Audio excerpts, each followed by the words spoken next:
ಬಸ್ನಲ್ಲಿ ಲೈಂಗಿಕ ಕಿರುಕುಳ ನೀಡಿದ್ದಾರೆ ಎಂದು ಆರೋಪಿಸಿ ವಿಡಿಯೋ ಮಾಡಿ ಅಮಾಯಕ ಯುವಕ ದೀಪಕ್ ಸಾವಿಗೆ ಕಾರಣರಾಗಿದ್ದ ಶಿಮ್ಜಿತಾ ಮುಸ್ತಫಾಗೆ ಕೋಝಿಕೋಡ್ ಪ್ರಿನ್ಸಿಪಲ್ ಸೆಷನ್ಸ್ ನ್ಯಾಯಾಲಯ ಜಾಮೀನು ನೀಡಿದೆ. ಆರೋಪಿ ಶಿಮ್ಜಿತಾ ಮುಸ್ತಫಾ ಬಸ್ನಲ್ಲಿ ದೀಪಕ್ ನನಗೆ ಲೈಂಗಿಕ ಕಿರುಕುಳ ನೀಡಿದೆ ಎಂದು ವಿಡಿಯೋ ಮಾಡಿ ಅದನ್ನು ವೈರಲ್ ಮಾಡಿದ್ಲು.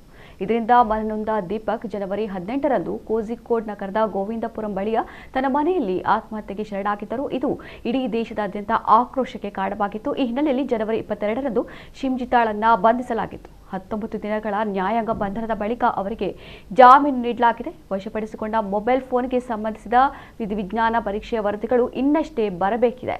ಆಕೆಗೆ ಜಾಮೀನು ನೀಡಿದರೆ ತನಿಖೆಯ ಮೇಲೆ ಪರಿಣಾಮ ಬೀರಬಹುದು ಎಂದು ಉಲ್ಲೇಖಿಸಿ ಪ್ರಾಸಿಕ್ಯೂಷನ್ ಜಾಮೀನು ಮಂಜೂರು ಮಾಡಲು ವಿರೋಧ ವ್ಯಕ್ತಪಡಿಸಿತ್ತು.